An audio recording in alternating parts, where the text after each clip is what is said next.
A damn traffic on the west side. Okay, so ladies and gentlemen, good evening, Democrats. Good evening. Good evening, Democrats. Good evening, Democrats. Good evening, heard- Democrats. I heard a couple people. Let's try Democrats. Good everybody evening. unmute. Let's try this again. Everybody, go on mute just for this one moment. 3, 2, 1. Good evening, Good Democrats. evening, Democrats. Democrats. Okay, that was good. That was a little bit better. It's 2022. We're back. Good evening, Democrat. Thank you. All right, now everybody mute yourself. Okay, so welcome. First of all, our Spanish language interpreter, Suzanne, is back with us. Suzanne, great to see you here. Buenas tardes, demócratas. And everybody, if Buenas you're tardes. in the Spanish interpretation, you can click down at the bottom, interpretation, and go to Spanish, and it will open up the Suzanne's audio track. And I'm gonna go ahead and mute everybody because I'm hearing a lot of feedback. But anybody, if when you want to speak, you can unmute, of course. So it's 2022. We've got a big midterm election coming up. We also have a lot of local races coming up. I saw that there are some elected officials here, so I wanted to recognize Mayor Sue Himmelrich is here. I saw Mayor Pro Tem McCowan is here. Let's see, going through the list here. I saw from the Rent Control Board, Carolyn Tarosas and Anastasia Foster are both here. We have obviously former council member Kevin McEwen is here. Good to see him. And we've also got both of our candidates for the assembly race, Rick Spur and Louis Abramson. So thank you both so much for coming, and we look forward to meeting with both of you in more detail coming up. Okay, we've got a lot to get to tonight. Good. Just noticed Maria Leon Vasquez is here from the school board, so great to see her as well. So coming up in a little bit tonight, our board election. We're going to hold off for that right now. Get right to the main event. Everyone's John, I think you missed Keith Coleman from our school board. Oh, thank you, Kevin. Yes, can't forget Keith Coleman. He's from the school board and also our vice chair on the Diversity and Inclusion Committee. So thank you for being here, Keith. Thank you, John. So let's get to our main speaker tonight. Congressman Ted Lew has represented Santa Monica in the House since 2015 in the California 33rd District. Now it's going to be the 36th District as an outspoken member of the Progressive Caucus. Before that, he served in our state Senate and Assembly. Early last year, he served as an impeachment manager for Donald Trump's second impeachment trial. And I'm not saying that Ted successfully trolled Devin Nunes into retirement, but many people are saying it. Many people. Please welcome Congressman Ted Lew. Thank you so much, John, for that wonderful introduction. And want to thank all of you for participating. You all help elect good Democrats, and then you help make sure we remain good when we're elected to office. So thank you for doing that. I thought I would give you a update on DC and then a little bit about the campaigns as we head into November, and then look forward to hearing any questions that you may have. So as all of you know, we passed the American Rescue Plan last year. It was designed to do 4 things: to get schools reopened, people back into jobs, vaccines in your arms, and cash into pockets, and accomplish those goals. We got stimulus checks out. We got schools reopened. We have every day more and more people getting vaccinated, and we were able to create over 6 million jobs since January 20th and have an unemployment rate that is at about a 50-year low. We then follow that up with an infrastructure law that's going to rebuild roads, bridges, and highways, as well as take lead out of pipes and put EV charging stations across America, and make sure we have broadband from rural areas to inner cities and everywhere in between. Unfortunately, we could not get the Build Back Better bill that passed the House to also pass the Senate. So we're looking at a number of options. I think the most realistic option is trying to pass a slimmed down version of Build Back Better, and we'll see if we can do that. Also disappointed that we couldn't get voting rights bills that we passed through the House to also pass the Senate. However, one silver lining is we locked down 48 senators who voted to override the filibuster. It was not all clear we would get to even 48. And this November, there are more than enough swing seats in states across America that you could add 2 more Democratic senators. And at that point, it wouldn't really matter what Senator Sinema or Manchin say or think anymore. So there's a lot of pick opportunities, including in Wisconsin, Ohio, Pennsylvania, Florida, and so on. In terms of the House, you may have seen that despite the President Biden's currently low approval ratings, the YouGov Economist poll had Democrats ahead recently in the generic congressional ballot. And so we saw something interesting happen in 2016 and in 2020. We started to see separation between what voters thought of who they would vote for president and who they vote for the member of Congress. In the past, the elections would basically just follow whoever won at the top of the ticket. But in 2016, even though Trump won, Democrats gained House seats. In 2020, even though Biden won, Democrats lost House seats. And so people are making this differentiation. And it is certainly possible that in November, first of all, we hope Biden's approval ratings go up. But it's also possible to show that the House and the Congress is doing terrific work and passing progressive bills, and we could still hold the House given the fact that we have done a lot of what the American people have asked for. So with the campaigns, in terms of redistricting, Democrats have exceeded expectations. A lot of folks thought we were going to do that well with redistricting. It turns out we're actually done quite well. It looks like there's going to be more Biden districts this November than there are now. And that's certainly true in California. We made Mike Garcia's district worse for Republicans. I shouldn't say we. The Independent Redistricting Commission, and what they did in looking at communities of interest and applying laws and so on, they came up with a set of maps. What these maps ended up doing is it turned Mike Garcia's district somewhat more Democratic. It got Devin Nunes to retire. It also is making this new congressional district in Orange County quite competitive in a lean Democratic district that Biden won by 6 points. You have our congressional candidate, Jay Chen, running, and he's running against Michelle Parks Theo, who doesn't even live in the district. And so we look forward to a victory in that seat. And then in the Central Valley, the redistricting actually turned out quite well.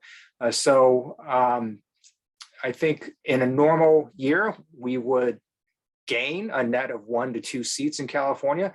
So that's what we're going to aim for this November. And with that, happy to answer any questions that any of you may have. And of course, I'm thrilled that in my new district, I still have Santa Monica. Yes, and we're also very thrilled about that. And we fought really hard. And no offense to your colleague, Brad Sherman, but we really wanted to have you as our representative. So we're really glad to keep you around, hopefully for the next 10 years, but we'll see.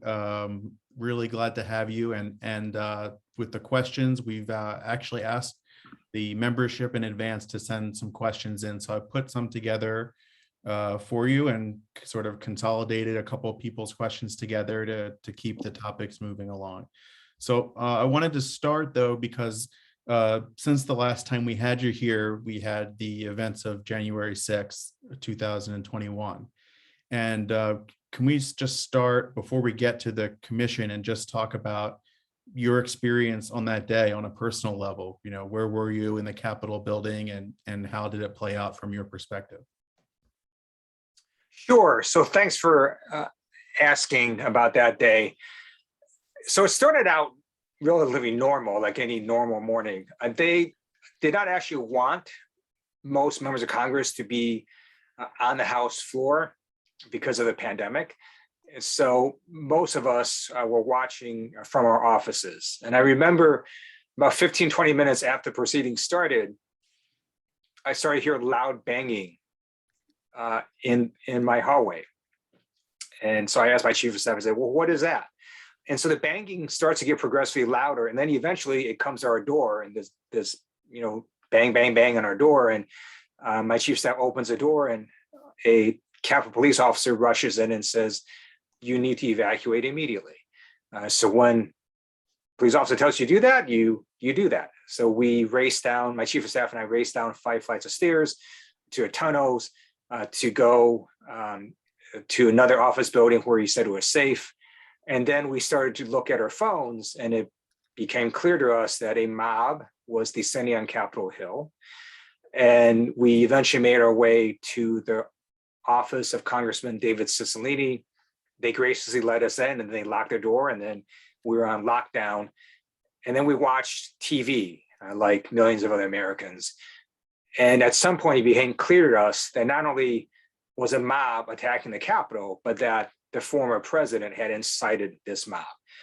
So Representative Cicilline and I looked at each other, and we concluded we need to remove that man immediately, and also to have leverage over the former president, because if you recall, he still had 2 weeks left in his term, and we weren't sure what other crazier thing he might do in the next 2 weeks. So Representative Cicilline and I started drafting the article of impeachment along with Congressman Jamie Raskin. We worked with him remotely, and our staffs and the House Judiciary staff. We also started working on a letter to ask the cabinet to invoke the 25th Amendment.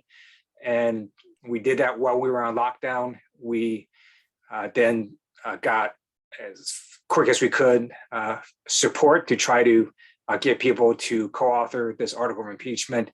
And we're pleased that the House did pass it, actually on a bipartisan basis.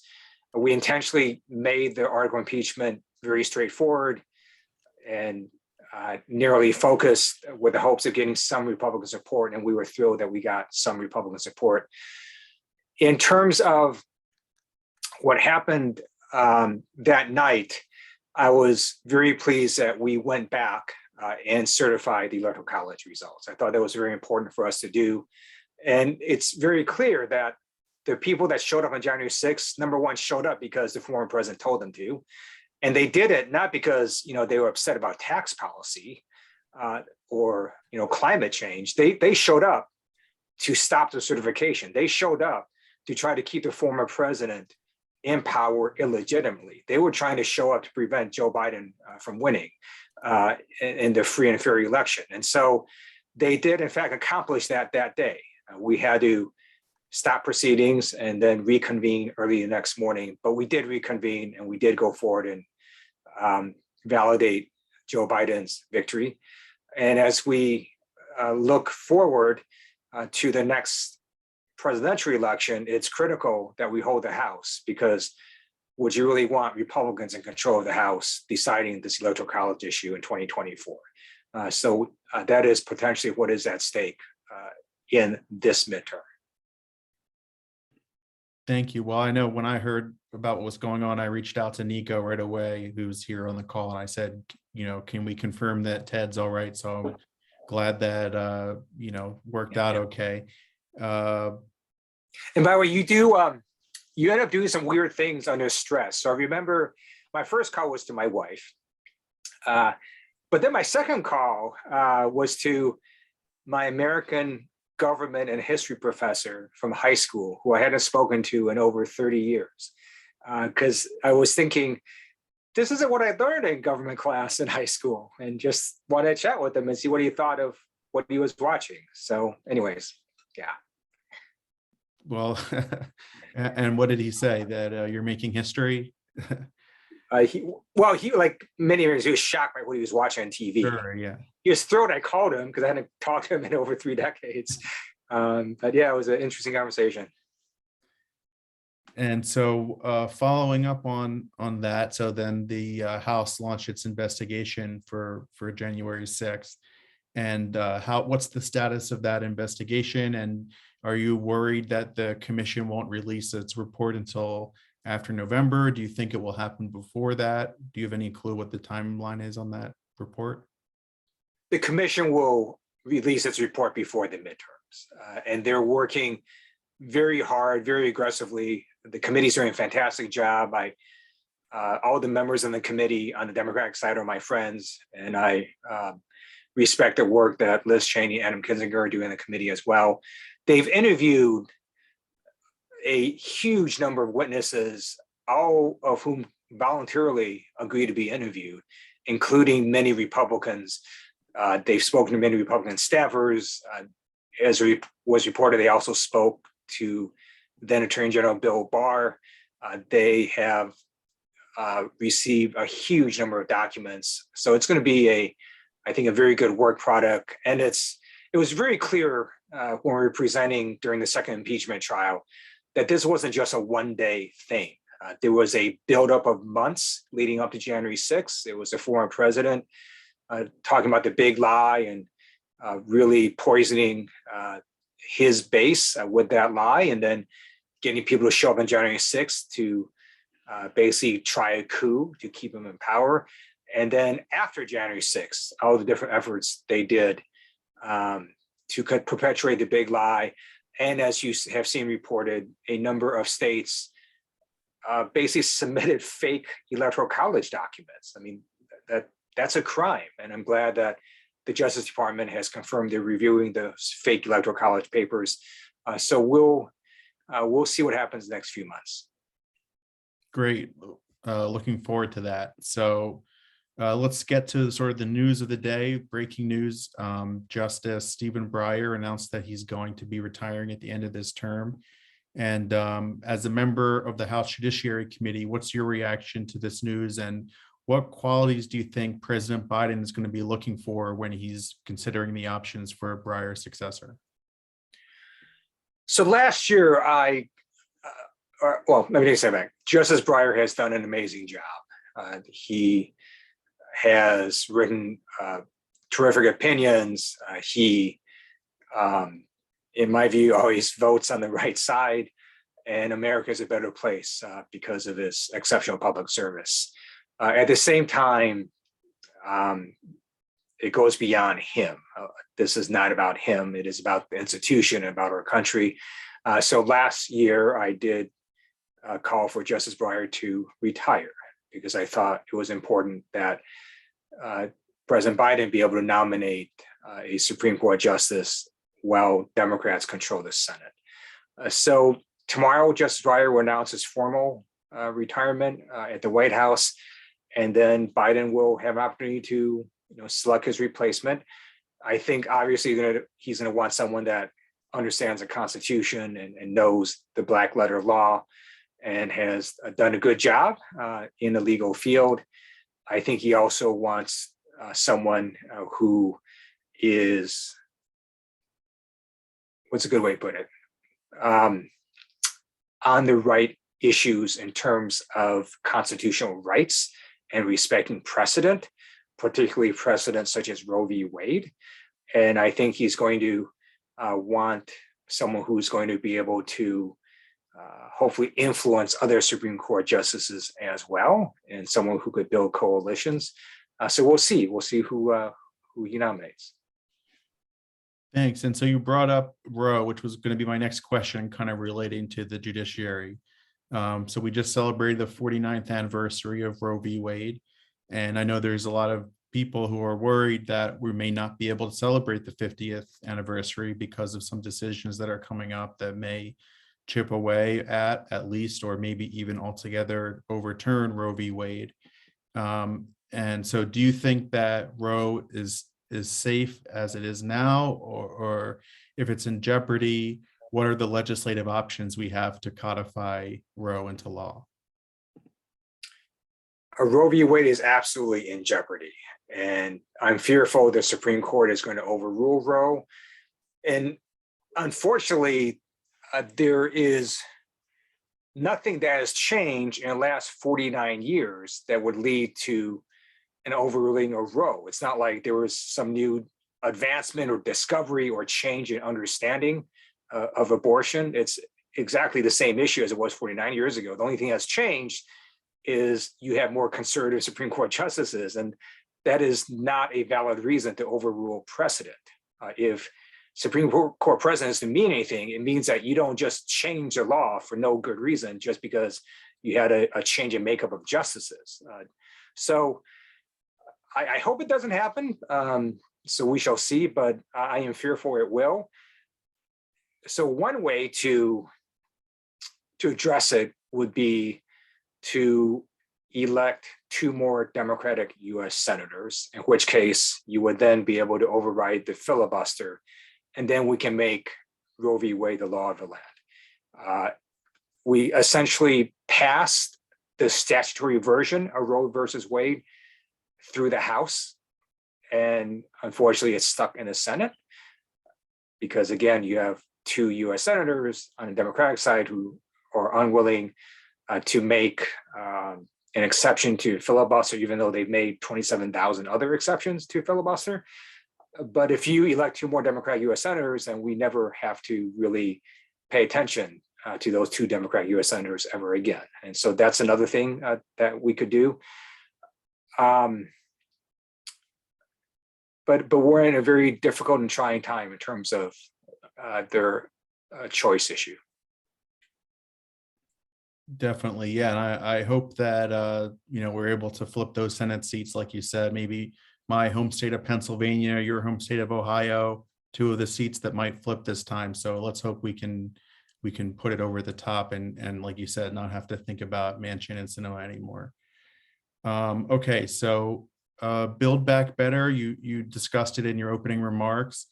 Can you explain how this will benefit Californians, Santa Monicans, and the chances of it passing, given that we were just saying that, Manchin has issues with it, and so therefore, because we need 50 votes, it needs to go back to the drawing board. So do you think that it's going to be able to pass? And then additionally, we had one question, which was, would you support passing it as more of a piecemeal effort like President Biden has suggested? Sure, happy to answer both those questions. Before I do, I saw this in the chat. Someone asked this question. We didn't prompt this, but I just want to show you this really cool water bottle. It says suppress thirst, not voting rights. It's BPA free, it's made in America, and all proceeds go to my leadership PAC, Blue Momentum, which helps elect Democratic senators and members of Congress. So the link is in the chat. Take a look at it, and you get your own water bottle. By the way, the genesis for this is, you may have seen in Georgia law, the crazy voter suppression law they put in. They essentially said it's illegal to give water to a voter standing in line who wants to vote, other than if you're a poll worker. And to me, that's just like insane. And so that's why we're doing this whole water bottle kick. So to answer your question about Build Back Better, so let me talk about the bill the House passed. It does a lot for Americans, and then specifically it would help Santa Monica in Southern California. So there's provisions such as prescription drugs that helps anyone that has prescription drugs. It would allow our government to negotiate with drug companies on the prices of prescription drugs, and that would lower a number of them. It has provisions there to establish elder care subsidies. It has provisions in there for universal preschool.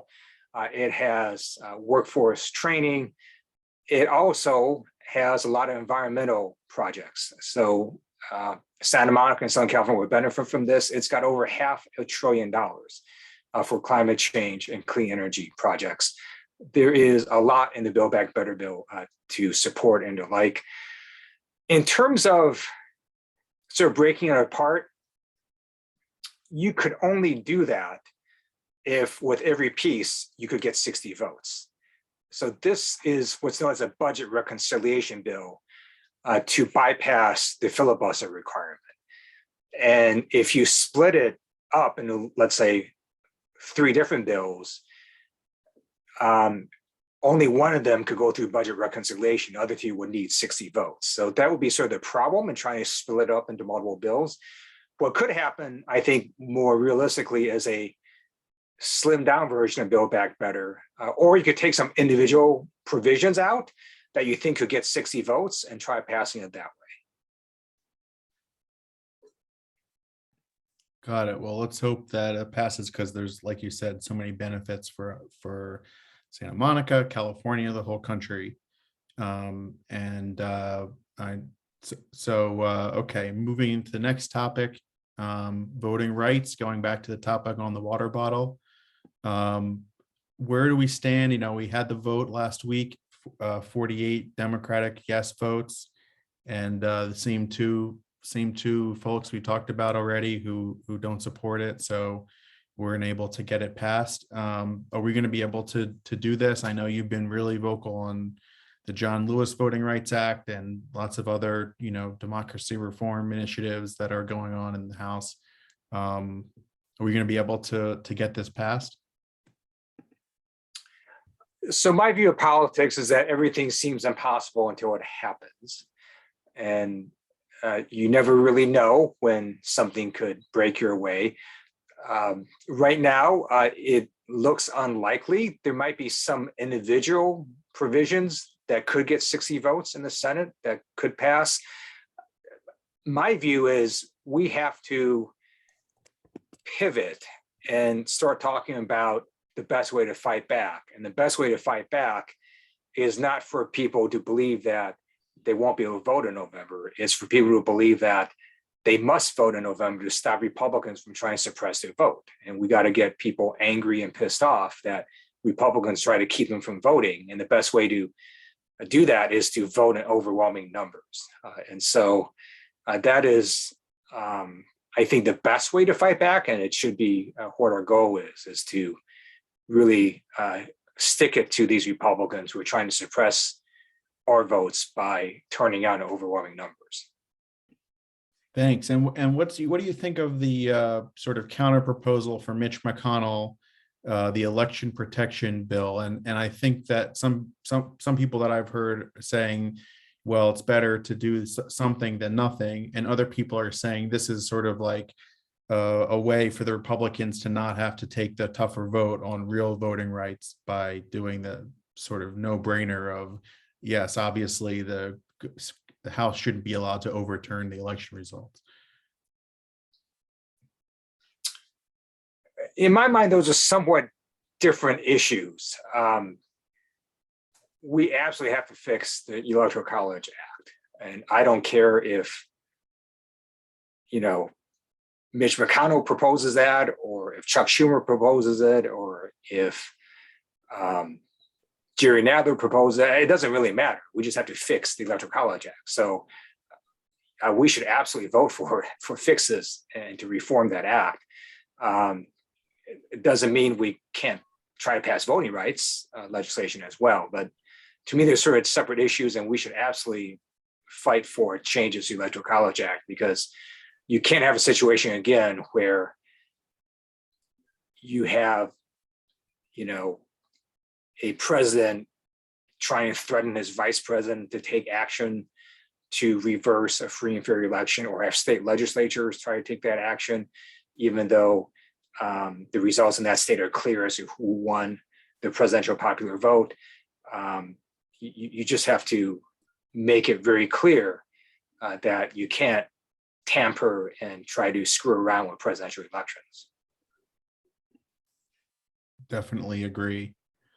Okay, so now there's been headlines the past few days that the US and NATO are stepping up their response to Russian activity in Ukraine. And what's the latest on that situation? And is there a chance that the United States is going to be getting more directly involved in that conflict?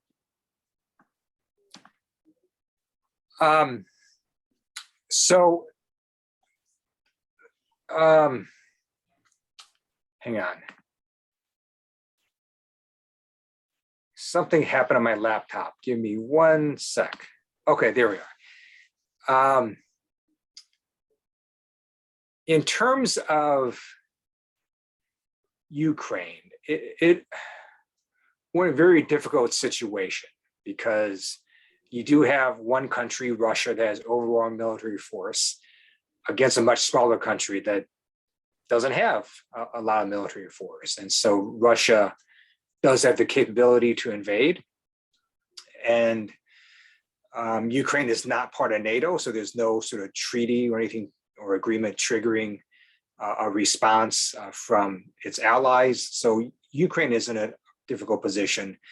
And it's also pretty clear to me that the American public is not in support of the US trying to engage Russian forces over a Ukraine invasion. So that leaves you with sort of diplomatic and economic sanctions. And I think we need to be very clear that Russia would incur significant economic and diplomatic sanctions if they were to invade Ukraine. I think we should do everything we can to support Ukraine right now in terms of whatever help they need. But in terms of sort of the US do anything that could actually stop an invasion, I'm not sure we can. Our hope is that Putin doesn't do it because it'll make him a pariah in the international community and he'll absolutely freak Europe out. And I don't know why he would want a bunch of countries of Europe freaked out about Russia and then taking steps to increase their militaries to push back against any potential further Russian aggression. I don't know why Russia would want that. Biden has also proposed deploying additional troops to Eastern European countries. And I'm not sure why Russia would want to see more American forces near their country. So I think there's a chance that Russia may not invade, but it is a very difficult situation.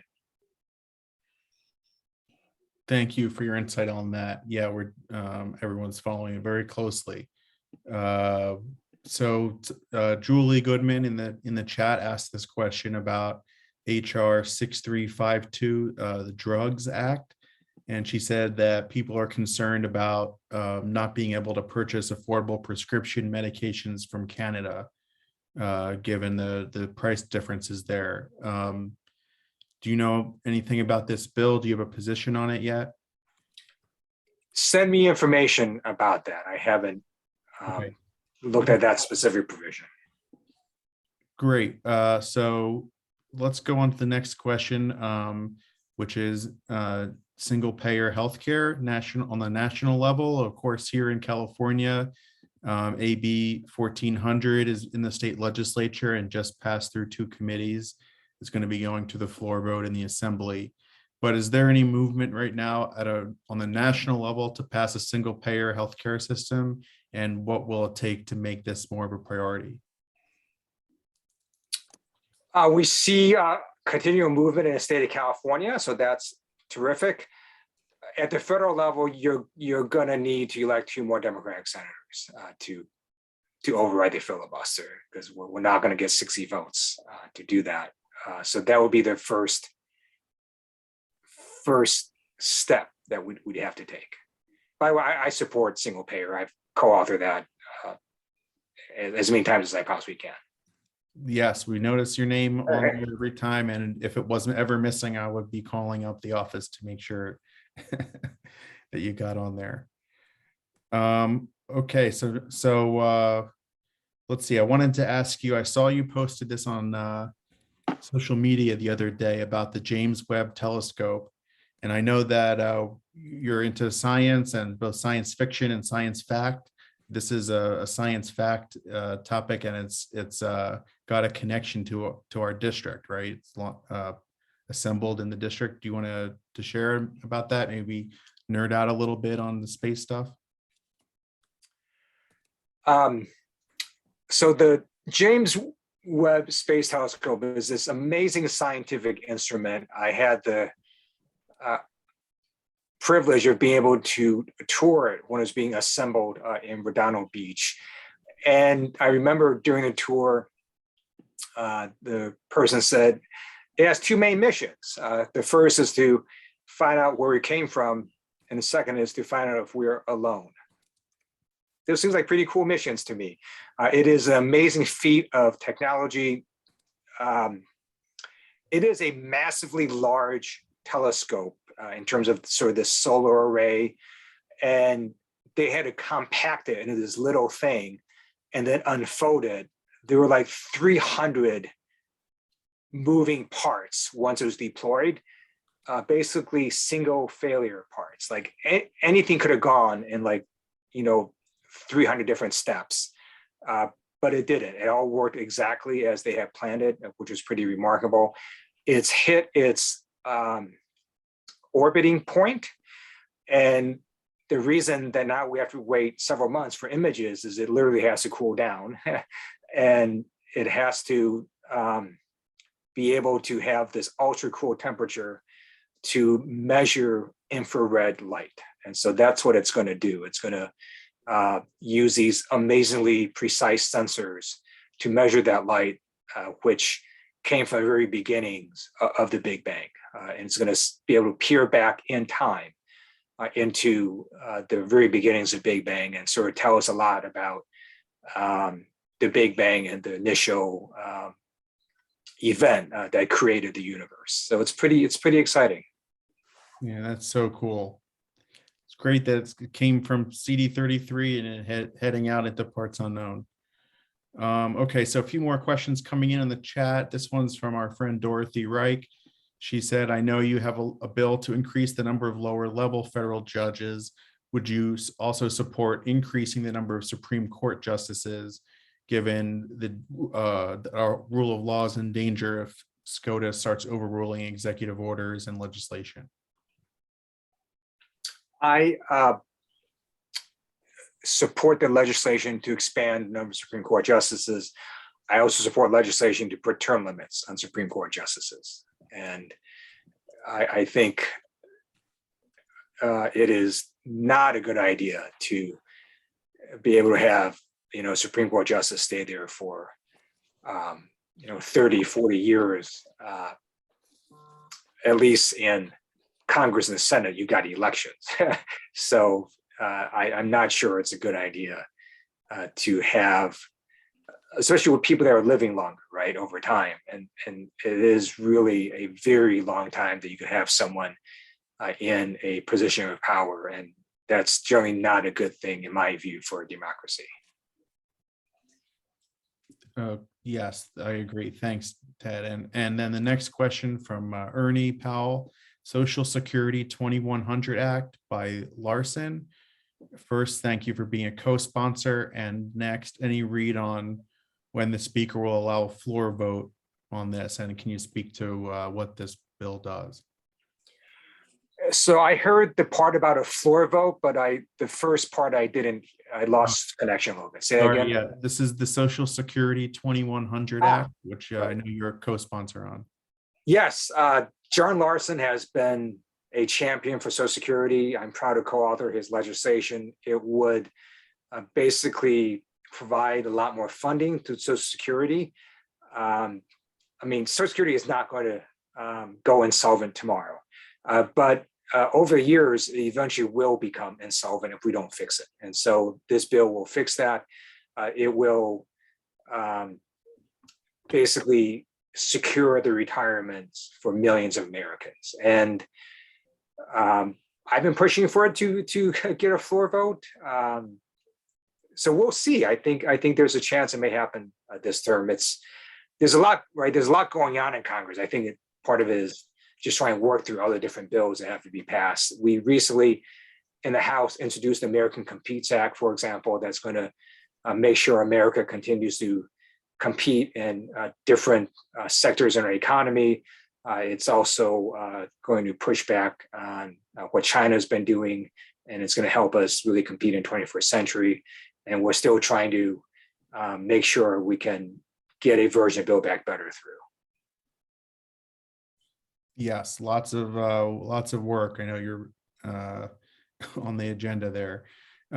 Okay, so then speaking of that, going right to the next bill anyway, Jerry Rubin asked about the nuclear weapons related bill sponsored by you and Senator Ed Markey. Thank you. Before I answer that, I note in the chat, someone said that the water bottles were sold out. I just checked. We're almost sold out. We're actually not yet sold out. So the page has been updated. People can still order water bottles if you do it relatively soon. So with that, in terms of the nuclear bill that I've introduced with Senator Markey, it has to do with how nuclear weapons are launched. And so I'm just asking for a show of hands. How many of you know what it takes to launch a nuclear weapon in the United States? One push. Okay, so it's not as easy as pushing a button, but it's pretty close to that easy. So what happens is one person, the President of the United States, wakes up one morning and decides, hey, I want to launch nuclear weapons. So what happens is the president gives that order. And that order cannot be countermanded. It cannot be reversed by any cabinet official. It cannot be reversed by any member of Congress or any member of judiciary. The military simply executes the order. And so what happens is the military officer holding the nuclear football, that briefcase with the nuclear codes, basically they put in the codes, the order is given, and then the order is transmitted down through the military chain of command.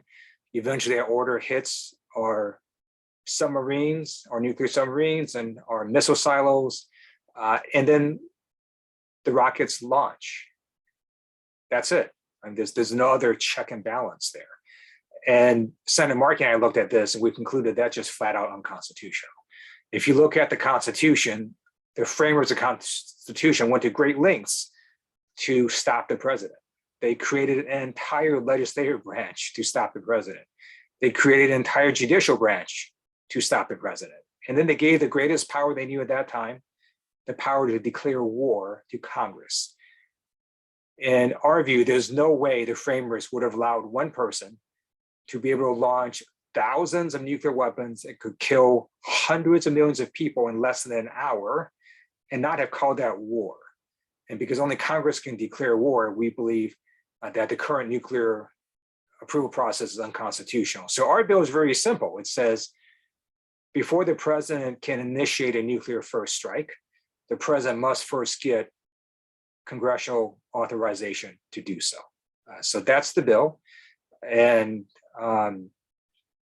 it doesn't some facts about it. It doesn't apply to self-defense. So the United States, as any country does, still retains our right to self-defense. And so if the president, sees Russia launching nuclear missiles at us, then yes, the president can respond. This has to do with a premeditated nuclear first strike by the president of the United States.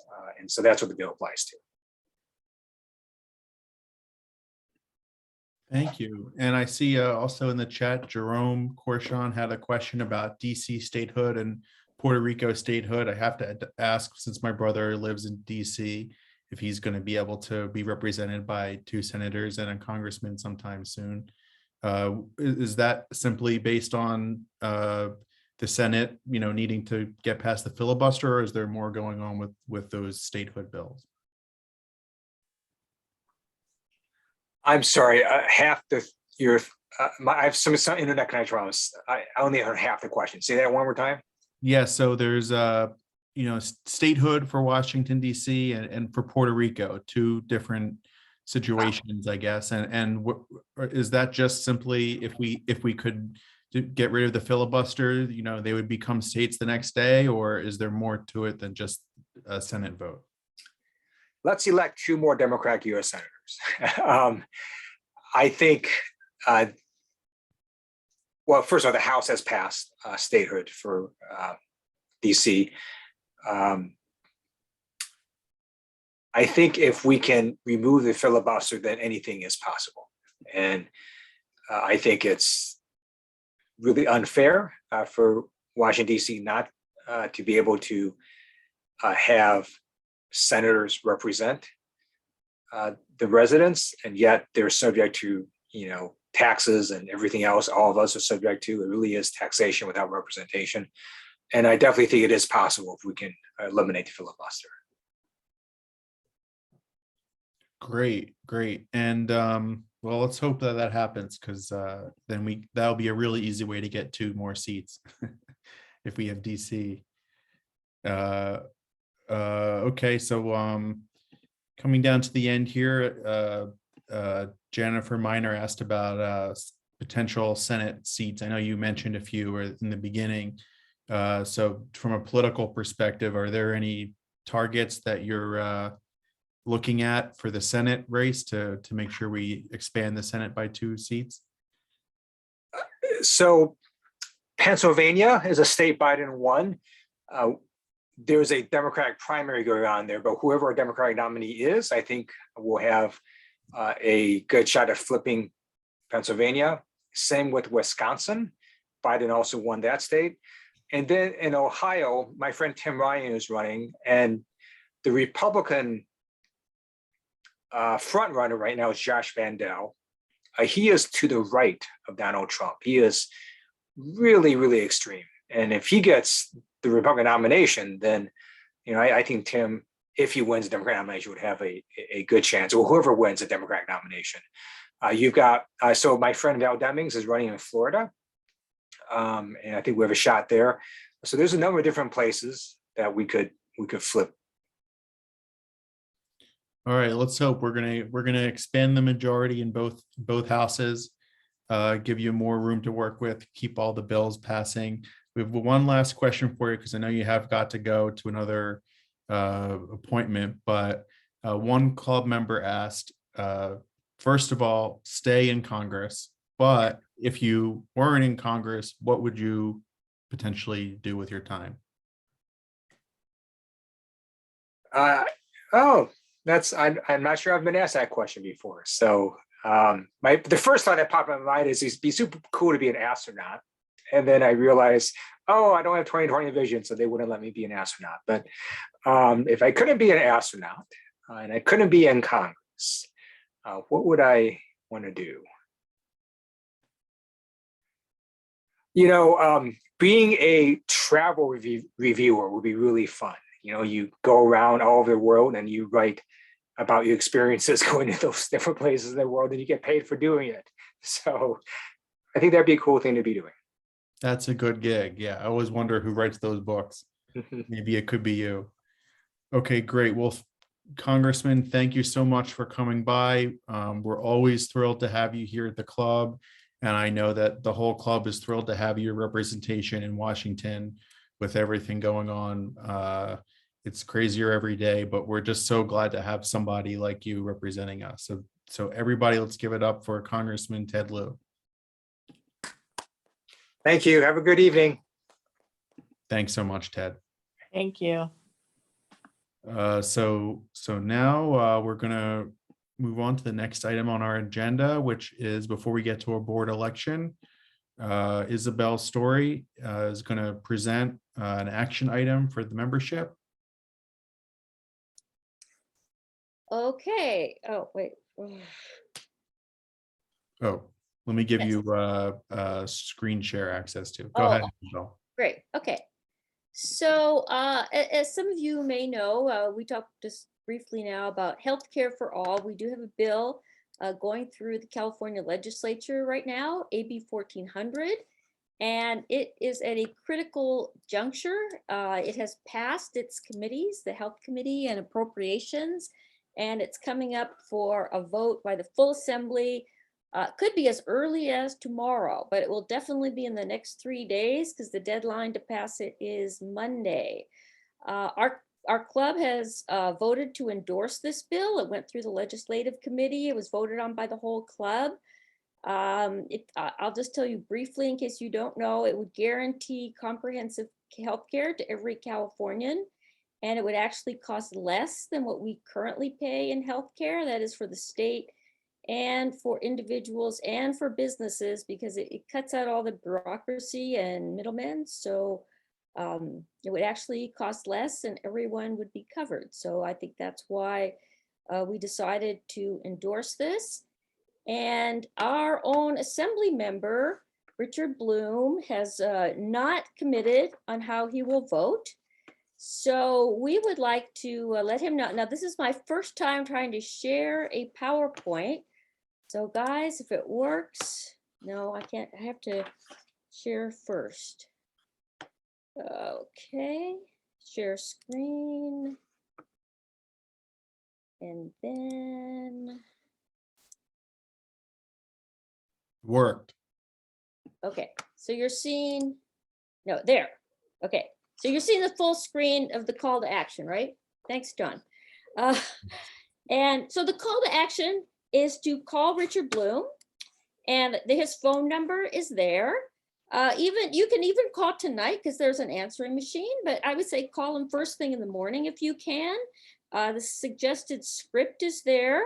And you could be, it could be very simple. It doesn't have to be a long message. Hi, my name is, I'm a constituent, you're probably in Santa Monica.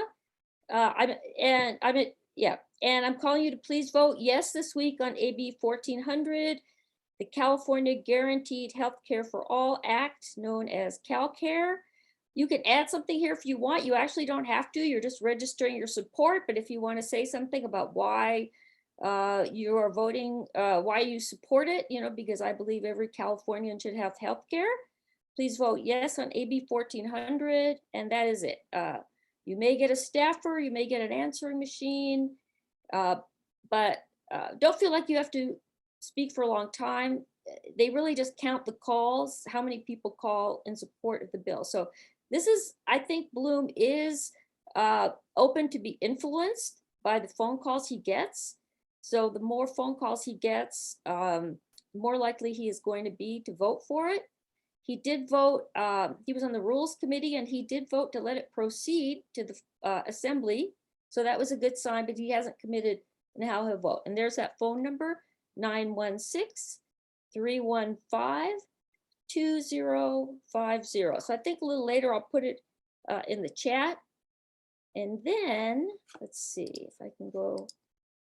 I think I have to do.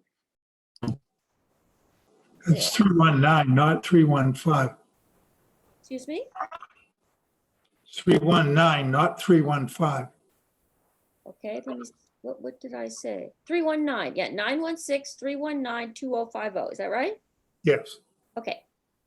Okay, now another action that we can take. This is the same one. Okay, guys, I'm gonna get this. All right, do you see the take action by text on the screen now? Yep. Okay, this is quick and it's something we can do right now, and it will take less than a minute. So take out your cell phones and hit the little icon where you send a text and start a new text. You're going to be texting to the number 50409. So enter that where you would put a phone number. Okay, and then in the message, you're going to just put these words, sign PBN JHR. So the letters SIGN space PBN JHR. And then you're going to see the magic that's going to happen. You're going to be connected to ResistBot. If you've used ResistBot before, it's going to put you, it's going to set up your letter to Bloom right away. If not, you're going to have to probably enter a little information, like your name and your zip code.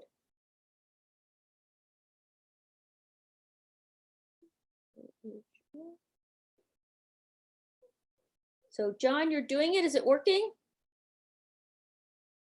Yeah, just went through, put in my my first and last name and my address, and it's already about to send it out. Just asking me about Mr. or Mrs. Okay, I see Janice has a question. Yeah, does anybody have a sense of whether it might be a good strategic move to remind our assembly member who's running for a supervisor seat that was held by Sheila Kuehl, and I think her greatest legacy was having gotten the ball rolling years ago to try to get a single payer healthcare in California.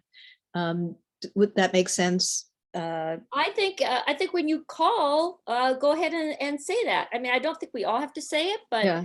definitely anything like that, personal or persuasive that you want to say, feel free to add that. I think generally anything we have that distinguishes our messages, it makes them less cookie cutter helps. And we certainly have a long history with this assembly member. Sure, especially, if he knows you and recognizes your name and, say you're with the Santa Monica Democratic Club, anything to strengthen your message is good.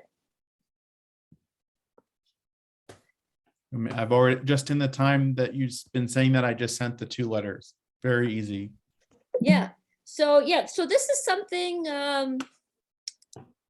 we could possibly do something like this again. But anyway, yeah, we've taken our action. So please, send the text now, and then you can make your call in the morning. And I think it's going to have a big impact. Thank you. Thanks so much, Isabel. And we'll be hearing from you again in just a moment. Okay. As we move on to our board election. Hey, So, John. yeah, Carolyn. Hi, everyone. Just before we do that, I wanted to bring forward an emergency motion for the membership's consideration. What, can you describe what it is so I can tell if it's in order or not? Sure. Given that our city council has declined to take any action on indoor vaccine mandates, given that our cases are rising, and given that we are about to host the Super Bowl in this near vicinity, I move that the club support indoor vaccine mandates and efforts by city officials to implement them as quickly as possible. Very well. As the chair, I'll rule this motion in order. Is there a second? Second, I second it. Thanks, Patricia. So we'll now proceed to discussion. And so we'll hear from folks who support or oppose this motion. So we'll go to the author of the motion to start. And if anyone is thinking about speaking against the motion, get ready, get your thoughts together. We'll go to you next. So Carolyn, I'm going to put you on the clock for 2 minutes. Thanks, John. And thanks everyone here for giving me the time. I'm Carolyn Terosis, resident of Santa Monica and elected commissioner on the Santa Monica Rent Control Board, as well as one of your elected delegates to the state party.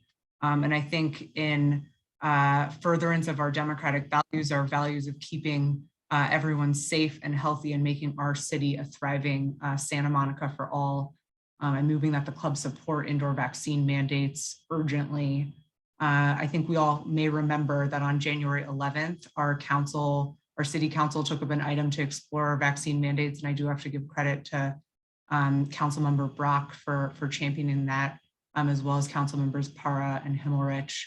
However, because there's been no countywide vaccine requirement for restaurants, movie theaters, gyms, et cetera, we haven't had any sort of indoor vaccine mandate for both patrons or workers in these places. And the city of LA actually on October 6th, back last year, required vaccines for not only the categories I listed above, but also for personal care establishments. We know vaccines work. The science is there. Not only has the city of LA mandated indoor vaccines, so have the cities of West Hollywood, Pasadena, and Long Beach. And why is it important right now? Well, one, Omicron's on the rise. This is the most contagious variant. This state has faced an unprecedented number of cases. We have a daily case average that's 7 times the average case rate as it was during Delta. And our county is hosting the Super Bowl on Sunday, February 13th. And that's going to be a time when a lot of folks from out of town descend into our county, into our city, many of whom may not be vaccinated. And where are they going to look? They're not going to look to West Hollywood or to LA because they're going to know they can't go there, but they will look to Santa Monica to patronize our establishments. And that's not fair for our workers. That's not fair for our residents. That's not fair for our small businesses. And I hope that you support this urgent motion. Thank you. Thanks, Carolyn. So now I'm wondering if there's somebody who would like to speak against the motion. See a few hands up, or anyone who raised their hand, Jerome or Peter, did you want to speak against it, or? No, I want to speak for it, please. Okay, great. Well, just before we do that, I just want to see if there's anyone who wants to speak against it. Okay, so I'm not hearing any. So with that in mind, we'll just have you, and Peter, is your hand up to speak as well? Okay, so we'll just go to Jerome. Go ahead, you have 1 minute. Yeah, I just want to speak in support of this motion. I was really surprised that Santa Monica has not followed suit with Los Angeles City Council, because they usually do on a lot of things. At least that's what I've seen over the years I've been here. I will not go into restaurants here in Santa Monica anymore. I mean, I haven't since the pandemic, but certainly without this, I will in LA, but I won't here. And so the establishments here, the mom and pops, I mean, you know, everybody's a mom and pop mostly here. They're not getting my business because I'm not going in. I'd like to, I'm not going to risk it. You know, I'm middle-aged, and even though I'm boosted, Omicron is going around it, as we know. So I'm not willing to take that risk. I think that if our city council here is progressive, I know some of the members are, then I'm sorry, you know, let's get off our butts and let's follow suit, at least while this is going on, you know. That's it. Thank you. Perfect timing. Thanks, Jerome. And Peter, do you want to speak on this as well?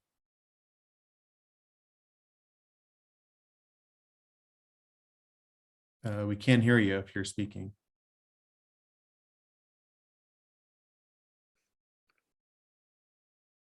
Okay, well, we can't hear you, but while you figure it out, we'll go to Dan, who's next in the queue.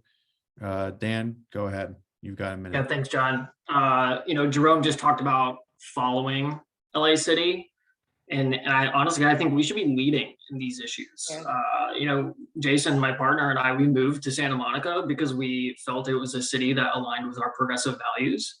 And it's really disappointing to me that we're not leading on this issue. I think like the current council likes to call themselves pro-resident, yet two of the conservative slate on council who use that term all the time are unwilling to take measures to protect the residents of this city from these unvaccinated throngs that are going to be coming for the Super Bowl. And Carolyn's right. They're going to come here because they can go into our restaurants, they can go into our bars. And I would like to see this pass, and I think it should pass unanimously. I think our club should take a very strong stance on this. And unless Peter has his audio working, I'm ready to call the question if you are. Okay, great. Peter, is your audio working right now, or still muted, or somehow it's not quite hearing you? Okay, so let's call the question, I guess. So all those in favor who are members of the club in good standing, please raise your hand. And ideally, you raise your virtual hand if you can, the little yellow hand there.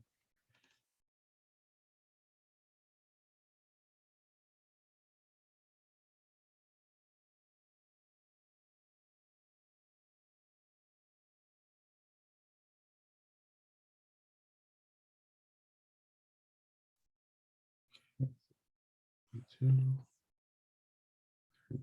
33, 34, 35, 36. Okay, Peter, I'm counting 36 hands up total. Okay, now I don't know, I can't lower. Everyone will have to lower their hand. I don't have they got rid of the button on Zoom. Everyone lower everyone's hand button. Okay, you guys all figured it out. This is good. A couple more hands are still up. Lower them for you.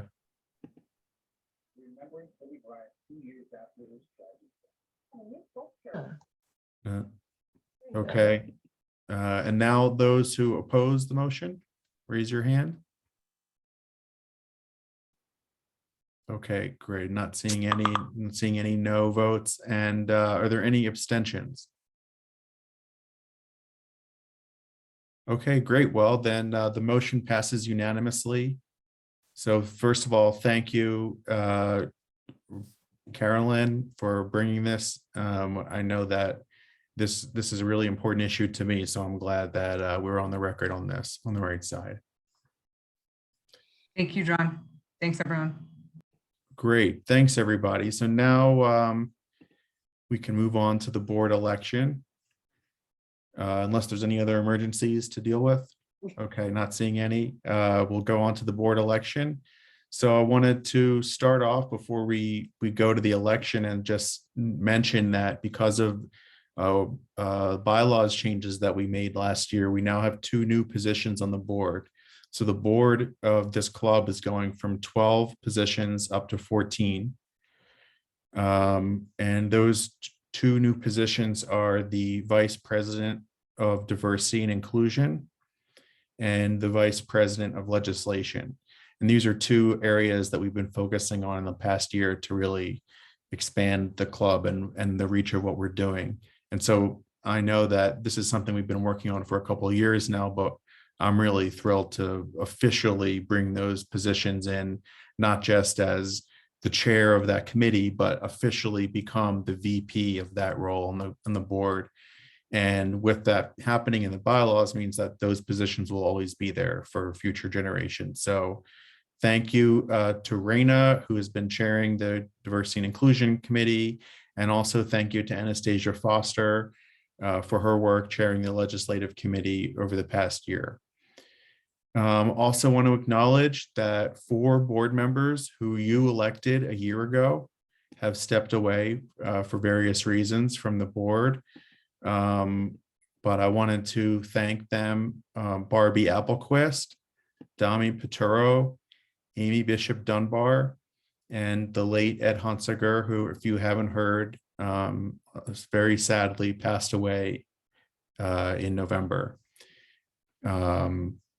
All 4 of these people had a big hand in shaping what this club has become over the last several years. All 4 of them are really big losses and will be felt by all of us. But the good news is we've got 4 great new candidates who are running on this board, and you'll get to meet them if you haven't already in just a moment.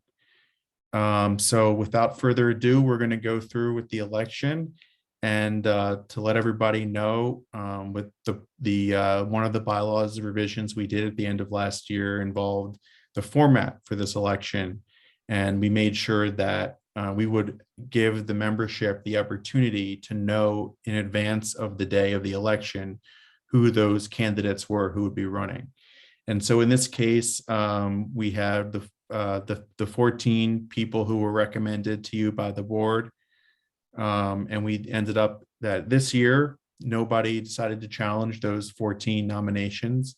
So hopefully this should be a pretty smooth election. But before we take the vote, we want to go through and give each candidate who's running for each position a minute to introduce themselves or talk about what they're going to do in their role. So there's an order that this goes in the bylaws, and so we're going to follow that order. So I'll start as the president. So for those who don't know me, my name is John Katz, and I've been the president of this club since February of 2017.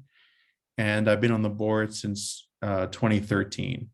And I've been involved in the club, for a while, and eventually wanted to become the club president because it seemed like we were heading into that era, the Trump era, where everything was so crazy and chaotic day after day. We really needed to be more responsive to what was going on. And we've done a great job during that time of building this club up to a regional and even national powerhouse.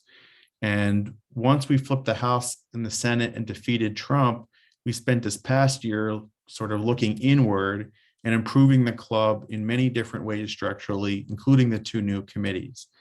And I'm committed as club president to see that process through of strengthening what this club does, and also to make sure that we're focusing on Santa Monica and local issues as well. So that's my remarks. And now we're going to go to the next office, which is VP of Political Action. And we have Danny Ivanov. Hi, everyone. My name is Ivanov. For those of you who do not know me or haven't, I'm an attorney practicing mainly in the areas of civil rights and labor and employment. I've worked on some state and local campaigns, including the DNC as well at the federal level. In terms of goals and an agenda, there's two things that I really wanted to emphasize with this position. I really want this position to be a collaborative team effort. I don't want this to be a one-man show. And so what I mean by that is I would really like to have a committee that with me. If I am good enough to get voted into this position, I'll be reaching out to various members to gauge interest of who would want me to serve in that capacity. I would like to the board and all the membership. I know obviously we all have very busy lives, and particularly on weekends, and when we head into the midterm season in the summer and the fall, with all the canvassing and GOTV and all those events. I know it's not realistic for everyone to go to those kinds of things every weekend, but if everyone on the board and the general membership could commit to 5 events or so, I think we would be in really good shape. Great, thanks, Danny. Okay, moving on. VP of Membership, Michael Soloff. Good evening, everyone. I'll keep this relatively short. I've been on the board now for about 6 years and in this position for the last 3. I miss greeting each of you at the beginning of the meeting in person, and I hope someday we're going to get back to that. And I'm glad we're also put in our bylaws to have hybrid meetings, because the one advantage of this forum is for a lot of people in their busy lives, they can't get together in person and can still participate. Two most critical things to me. One is one of the roles of the membership VP is to get people actively engaged. I guess I have a little different view than Danny's. Having run the anti-Governor Newsom recall effort out of my home last summer, I just ask everybody to at least commit to give us 1 weekend. If you can do more, great, but everybody commit to give us 1 weekend, whether it be phone banking, whether it be writing postcards, whether it be going to districts and whatever. Democracy itself is on the line in this election. You heard from Congressman Liu that there are critical districts here in California that might give us a chance to hold the House. That's absolutely essential, and I hope you'll do that. And I'd also like everybody to be looking to get more of our local community involved in our club. And so I look forward to folks helping me do that as well. Thank you. Thanks, Mike. And now let's go to our VP of Programs, Melissa Goodman. Hi, everyone. For those who don't know me, I'm Melissa Goodman. I know many of you, but many of you I don't. So I'm going to give you a little bit more background about me so you can get to know me. I have lived in Santa Monica for a decade now.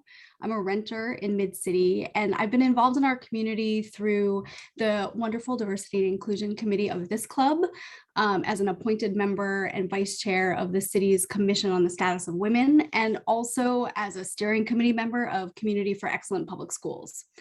I'm also a mom. I have a 2nd grader at McKinley, and I'm very involved in the school there. In my professional life, I'm a civil rights lawyer and a nonprofit leader.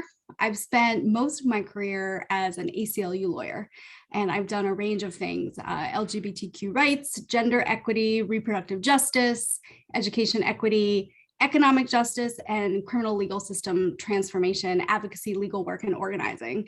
Now I'm very privileged. I'm the legal and advocacy director at ACLU SoCal, where I manage our incredible staff of 55 people working on all the issues. I also help lead our state and local elections work and our ballot measure work as well. So I'd really love to bring my knowledge and experience on an array of progressive issues and my state and local political experience to help cultivate really compelling and relevant and thought-provoking program content for the club. And I also really want to help make the club an even stronger and influential force in shaping the direction of Santa Monica policy and politics. So if you elect me this year, really thanks a lot to a lot of hard work that John and Janine already put in, I plan to help program really useful and efficient endorsement meetings on all the key state and local races. I plan to work with the executive committee to figure out and be able to design effective hybrid meetings if and when it's safe to meet in person again. So that we can allow more in-person connection for those who want it, but also enable really meaningful participation on Zoom. And, you know, I hope to have provoking panels and discussions based around what the club most wants to hear about. So thanks. Thanks so much, Melissa. Now for the VP of Communications, let's hear from Kimberly Miles Lawson. Hi, everybody. I have been a part of this club since around the presidential election, where I was able to work with the Diversity and Inclusion Committee. I served as a part of the executive board last year, and I'm really just focused on creating a welcoming and environment in whatever space that we have to work in, whether it's virtual or whether it's in person. And I hope that I have your support. Thanks, Kimberly.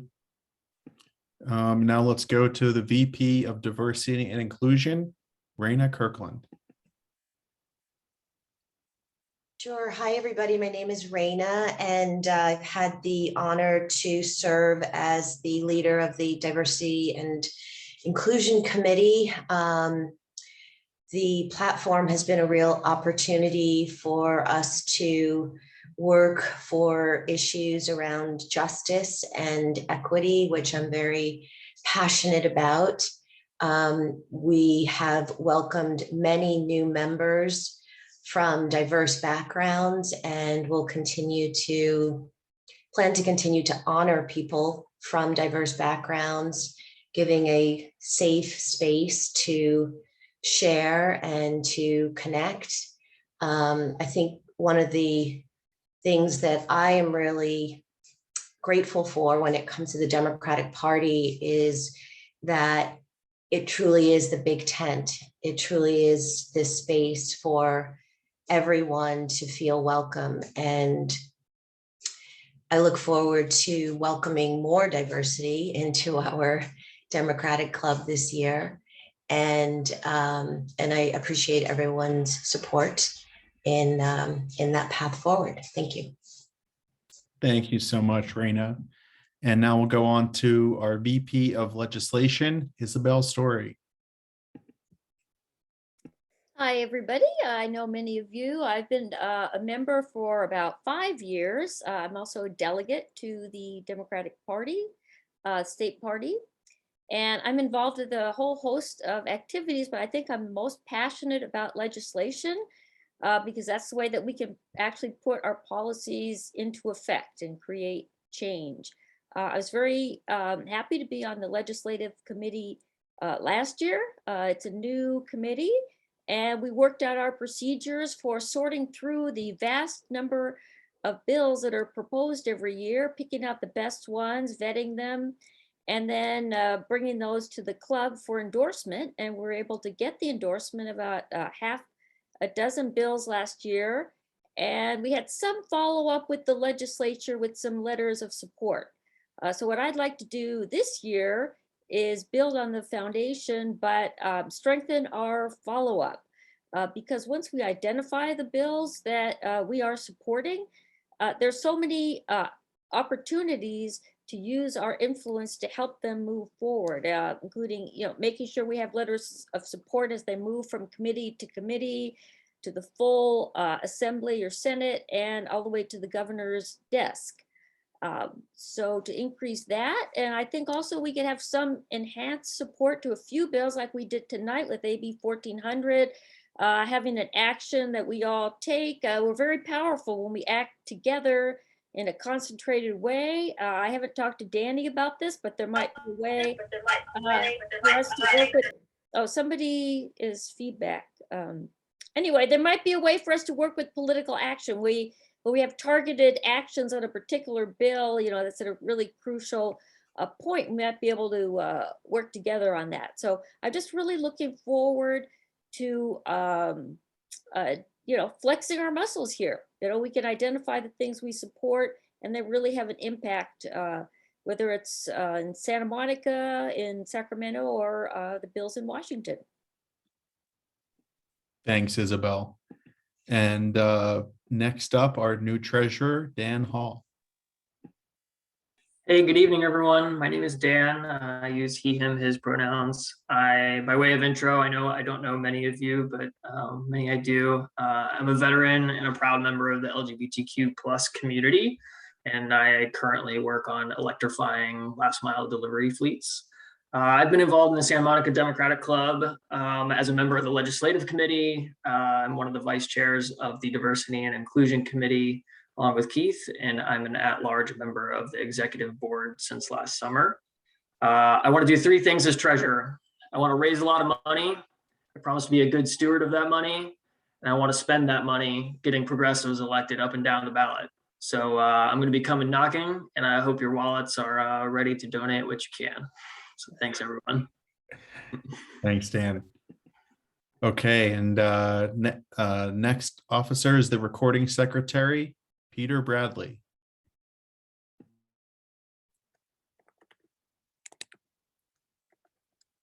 Okay, can you all hear me? Yes. Let me get rid of the echo here. Okay.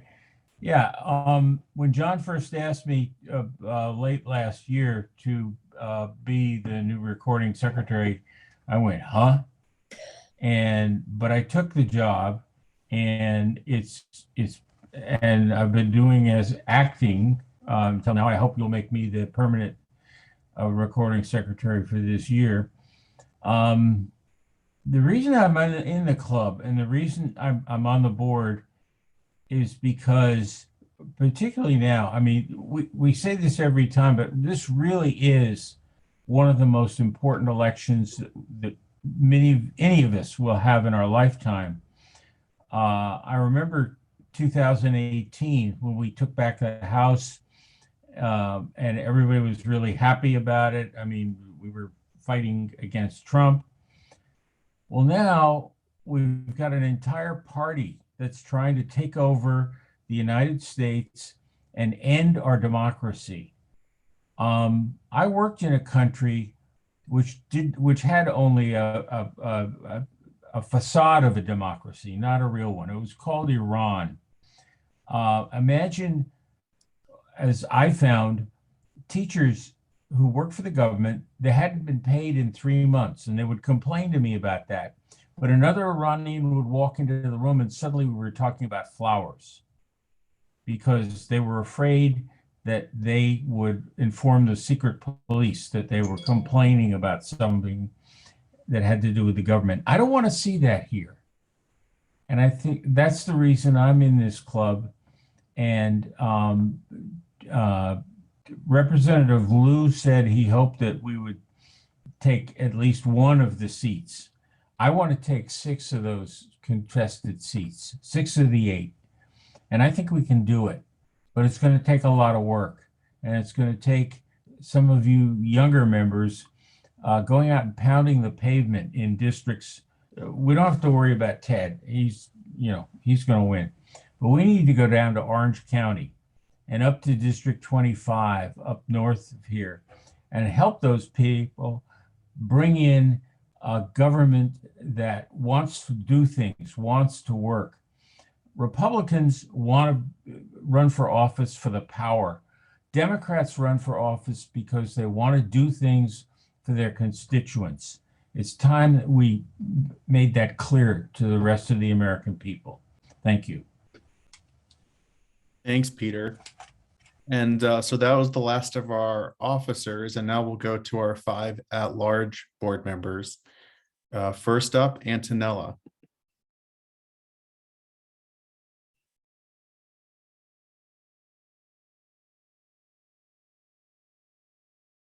Is she with us?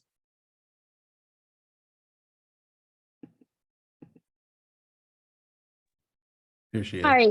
Sorry, you cut out for a second. I didn't hear that part where you said my name. That's okay. So I'm Antonella Borjas. I'm a senior at Santa Monica High, and I've been at the club for the past 4 years after I organized the March for Our Lives.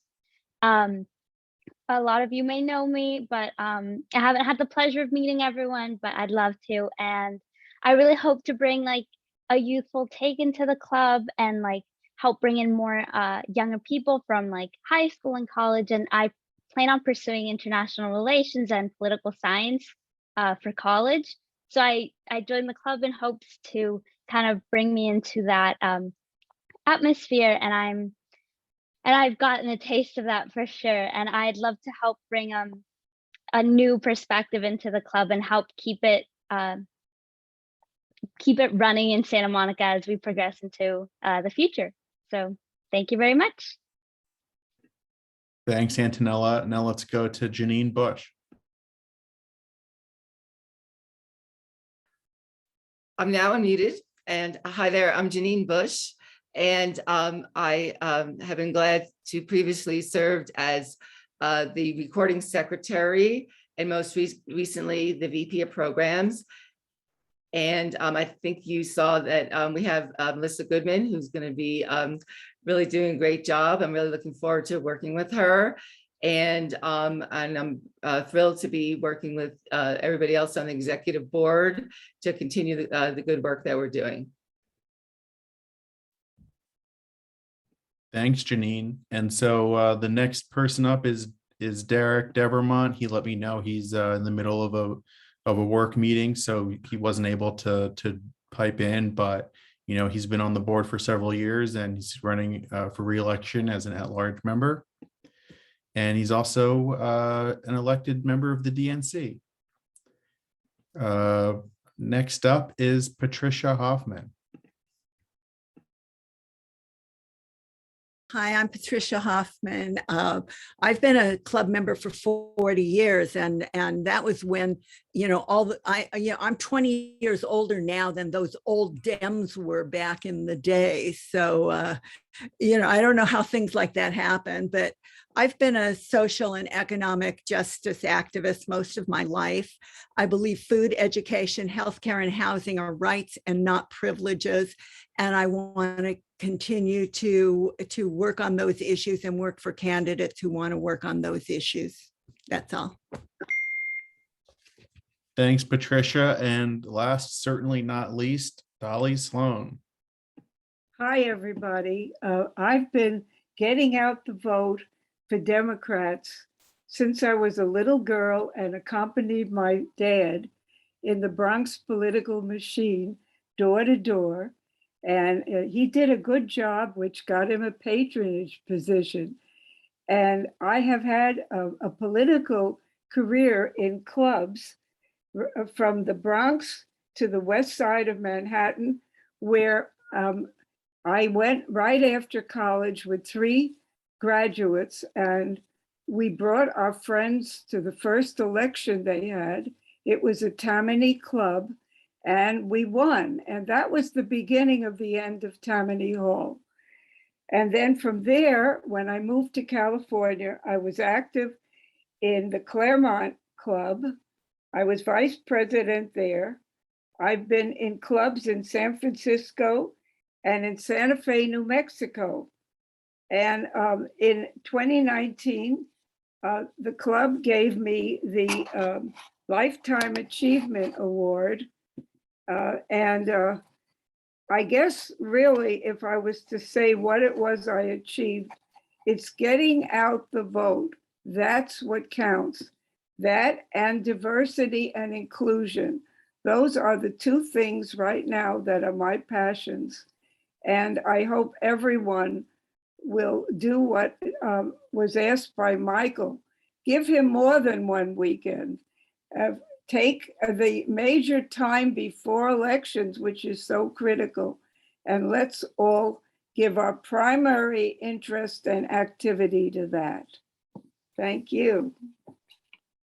Thank you, Dolly, and thank you to everybody for putting your name forward to be on this board. And when I want to, like Dan said in the comments, this is definitely our most diverse group of people serving on the board in many different ways. So I'm really proud of what we've done here. And I'm wondering if there's a motion from one of the members to vote in this board. I'd like to motion. Oh, I second it. Let's see, let's get the motion from someone who's not themselves a candidate. Motion. I second it, Janet Carter. People out of their careers. Okay, who made the motion? And who's watching MSNBC in the background? We're all so excited. I made the motion, but I'm Okay, not watching MSNBC. Okay, thanks, Keith. So motion was made by Keith Coleman and seconded by Janet Carter. Okay, all those in favor, say aye or raise your hand. Aye. Aye. Okay. And we can lower the hands now, I think. Okay, and a few more hands still need to. Okay, last hand. Okay, now, anyone oppose? Any abstentions? Okay, it looks like we have a unanimous vote. Congratulations, everybody. We've got a lot of work to do here in the next year, a lot of elections to make endorsements in. And we're going to make sure to keep the membership proud of the work we're doing and keep everybody, aware of what we're doing and as transparently as we possibly can. So thanks, everybody. Congratulations, especially are in order to the new board members. Thank you. Thanks, John. Thanks, everybody. Good job. John. Congrats, everybody. Congrats. Thanks, everybody. So now the next item up is the president's report, and I've put together a little slideshow for us. Political update for 2022. So first up is the redistricting. Everyone knows that they've been working on the redistricting all year, and at the end of 2021, a couple days before New Year's, they solidified the new districts in California. So I got some maps to look at. So hopefully if you can move the screen of me out of the way and you can see the two maps that we've got here, but Ted Lew on the left in green, that's Ted Lew's old district, the 33rd district that he currently represents now.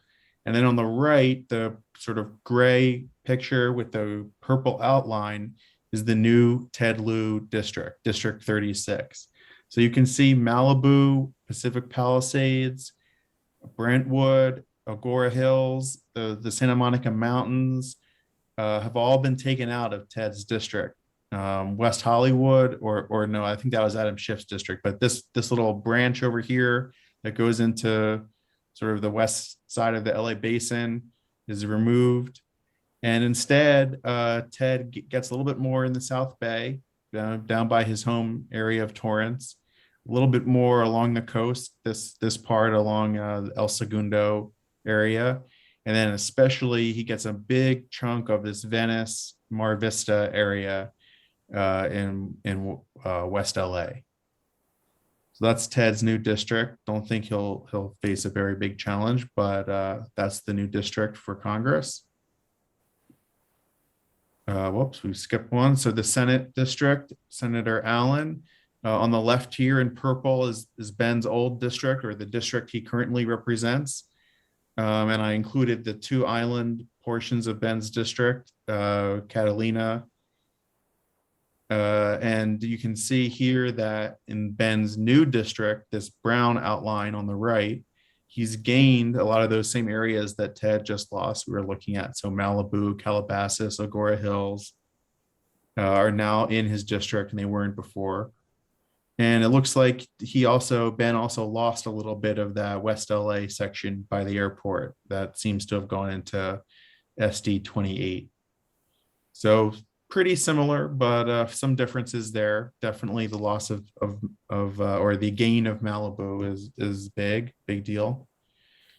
Okay, so this one we wanted to put in two slides so that everyone could see it in detail. This is Richard Bloom's district, Assembly District 50. It's now going to be called AD 51. So this is Richard's district that he currently represents. We can see it's Santa Monica, West Hollywood, and Beverly Hills are the big population centers. And then there's this big area, Malibu, the Santa Monica Mountains and Agora Hills. And also, if we zoomed in a little bit, you'd see that there's juts out all the way to the 101. It goes up to some pieces of Hollywood over there too. The new district, we got this nice big map. I figured I would give it its own slide.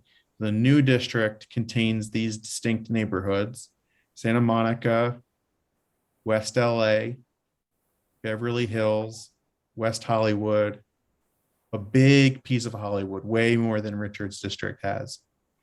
And then it also has this portion of the Hollywood Hills, including the Hollywood sign, including the Griffith Observatory, and really all of Griffith Park. And if you look up here, this is even has a little chunk of the valley, Universal City, Bar and Boulevard, where I used to live when I first moved to LA in 2006.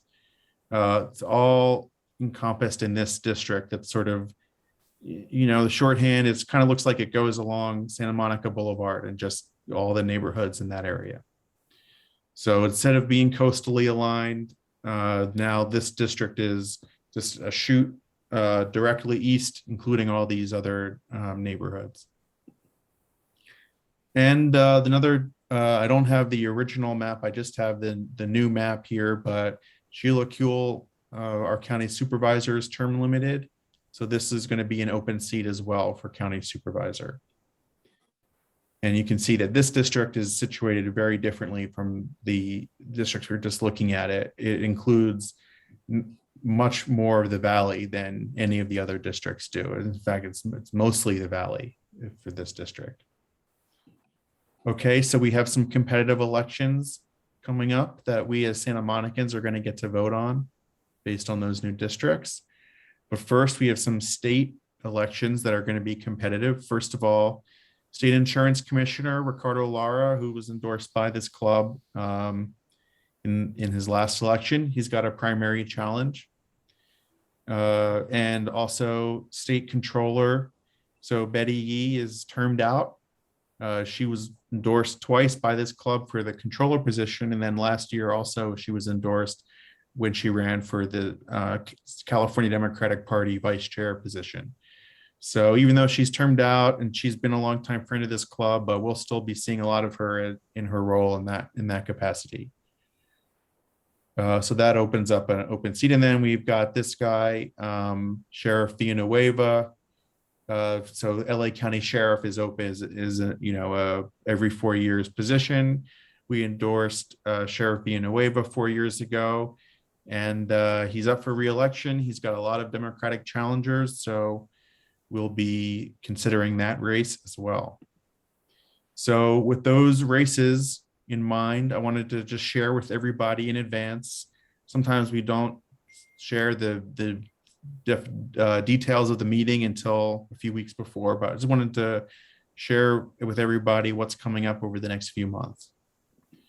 So first of all, we've got debates for sheriff, assembly, and county supervisor. So those are going to be actual debates where the candidates are on the stage together, the virtual stage together, and maybe, riffing off of each other's points. Maybe we'll try to find some areas of disagreement, and we'll see some fireworks in some of these races. And then we're also going to have candidate visits for the two state positions. Rather than having them face off head to head, they'll each visit for a short period of time for controller and insurance commissioner.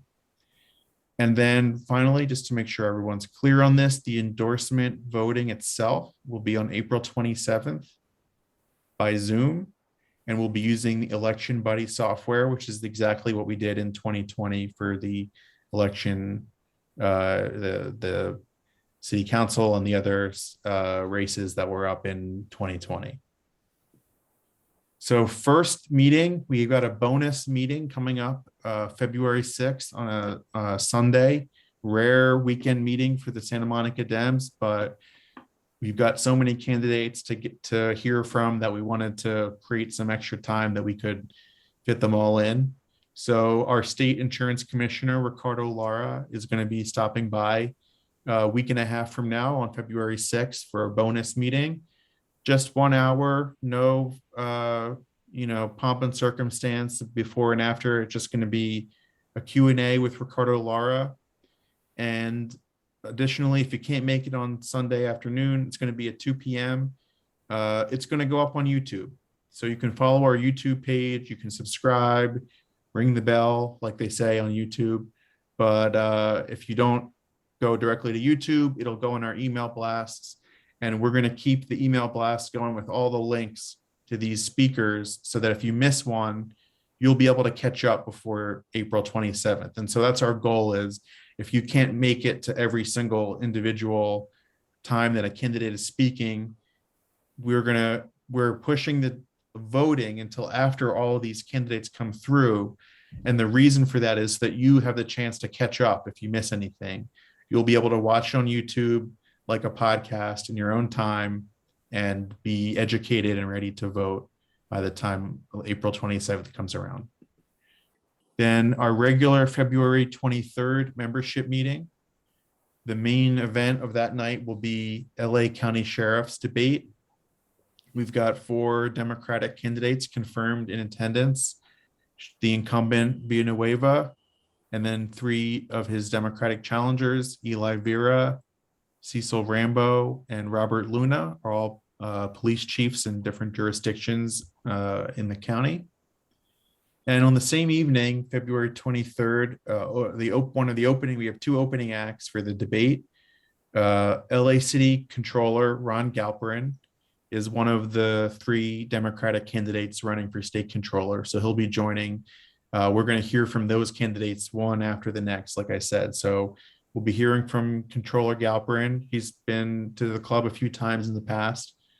And we'll also hear a first time visiting the club, Secretary of State Shirley Weber.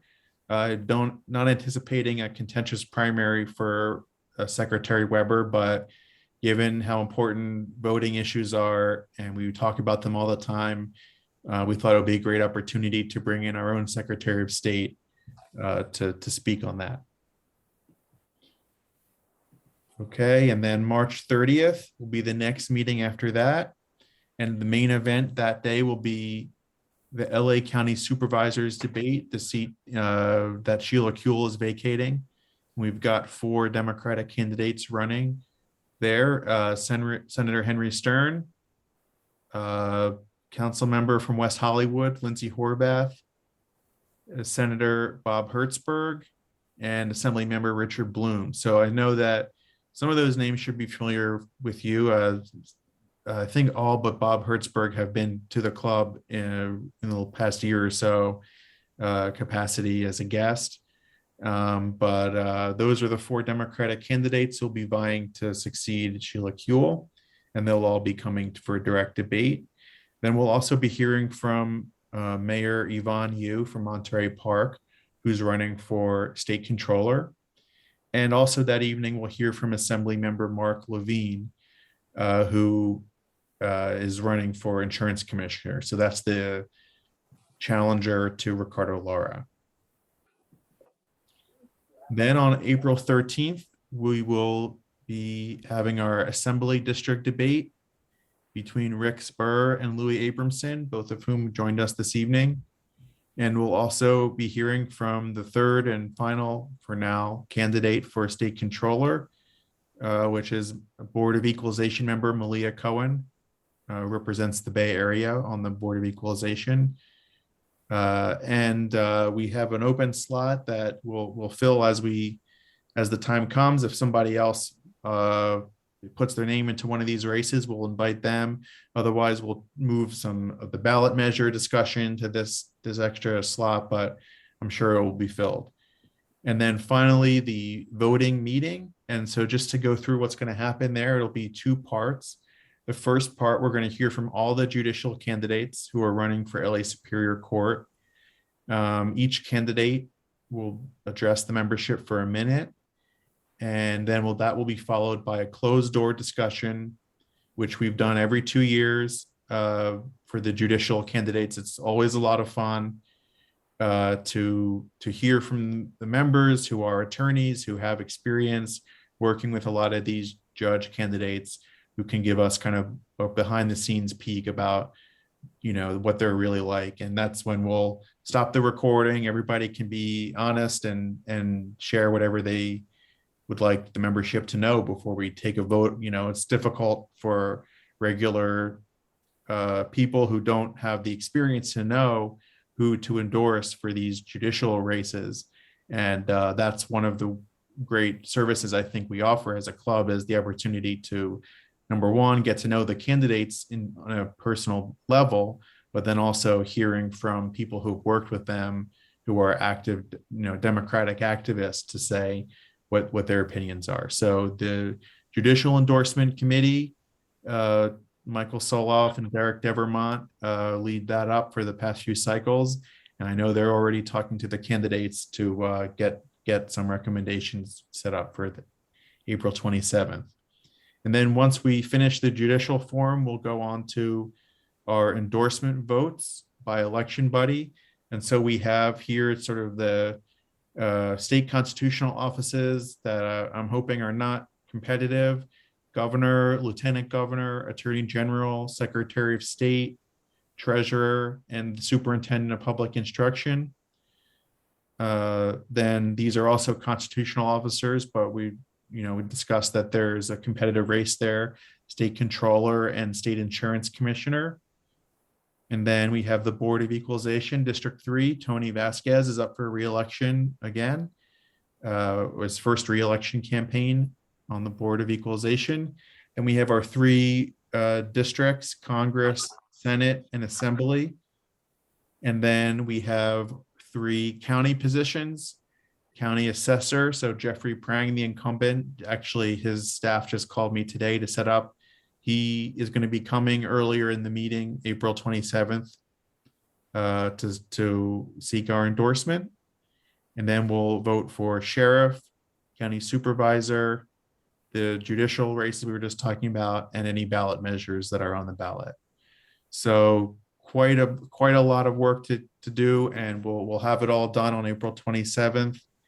And for those who don't know, our endorsement process is that you need a 55% threshold of the eligible voters who are in the room. And if anybody doesn't get to 55%, we can do a round 2, which is where anybody who in the first round got below 20% is cut off from consideration. And those candidates who remain compete in round 2. And we could even go to round 3 if it came to that. Okay, so to review, this is great if you want to take a screen grab to remember when everything's happening. This is the slide to screen grab. It has all of the upcoming meetings, including the bonus meeting and the 4 regular meetings that are coming after that. And just as a reminder, you should become a member in order to vote on our endorsements on April 27th. You need to be a member in good standing for 30 days, as in March 28th. And this is the site. You can go on our website and click on the Act Blue link to become a member. And that's the end of the presentation. So now I'm going to. Can you do the screen grab again? Yeah, sure. I'll go to that. 1 second. What do I do with it? John, can I just clarify one thing while you're doing that? Yeah, please do. Yeah. If you were a member in 2021, then you can actually renew up to the time of the meeting. Or we'll probably set a deadline a day or 2 before that, because in order to use the election buddy, we need to know who the electorate is. So it would be great if you pay your dues ahead of time, and we'll be reminding you. But one of the benefits of continuing your membership year by year is that renewal members can renew up to the time of a meeting, be eligible to vote. If you're a new member or someone who let your membership lapse for a year, then you do have to have paid your dues at least 30 days prior to the meeting in order to be able to vote. So I just wanted to clarify that. Thanks, Mike. And I'll really quickly put that page back up. Is it sharing? I mean, the schedule. Yeah, I got you. There it is. All right, everyone, get your screen grabs to get this picture. And if you miss it and you want to write it down later, first of all, this information is on our email blast, so everybody can read the emails. If you scroll down a little bit, the schedule of upcoming meetings is all listed there. The one that we sent out today and ones that we're going to send out going forward. And also, as it says at the bottom, all the meetings are on YouTube, including this one. Some people are probably watching this on YouTube, but we put it up. This is a great way that if you miss a meeting, they're all available on demand, and you can catch up. So now I'm going to share in the chat the RSVP links. If anyone wants to sign up right now, because you were here in the meeting, you get to be the first ones to RSVP for those upcoming ones. But otherwise, any questions or comments on the presentation? Great job. Perfect. I had a question. Yeah, of course. For the supervisorial district, do you know what portion of the population within the district is for the supervisorial district is in the valley versus not in the valley? I don't know the population, but looking at the map, it looks like it's a pretty large percent. But I mean, that's the best I have right now. Okay. It's definitely something I think that when we talk to the candidates and we're discussing the issues, I think we'll definitely discuss what they see as the issue set that's most relevant to our club and how that might be different from what some of their other constituents may prioritize. Great. Okay. Yeah, Isabel. Yeah. So do we have a process for people expressing what committees they want to be on? I know I'm sure a number of us want to get started with our committees and get the people who are interested. Definitely. Yeah. So let's just say anyone who's on the call right now who's interested in joining one of the committees, you can DM Isabel or Melissa or Mike or anybody who is a VP who is going to be running one of the committees. Danny, I know, needs political action people. I know Dan is looking to get some fundraisers to help him out. So yeah, that's one option. You can reach out. And then the other option would be you can email us at smdemocrats@gmail.com, which is also, you can reply to one of our email blasts when we send out the emails that go out every few days. If you reply to those emails, it comes to our inbox and we'll be able to connect you to the right person. So at any time, if you forget our email address or something, just reply to one of the email blasts and we'll make sure that you get connected to the right VP. So that's, I think, probably the best way to do it, or other than that, of reaching out to you directly. Great. Well, unless there's anything else, I think the meeting is adjourned. So Thank you. thanks Hey. everyone, and we will be reconvening for our special bonus meeting on February 6th in the afternoon to hear from Insurance Commissioner Laura. So thanks everybody, and we'll see you then. Thank you. Thank you. Good evening, everybody. Night. Thanks. Hi, everyone. See you. Thanks, John.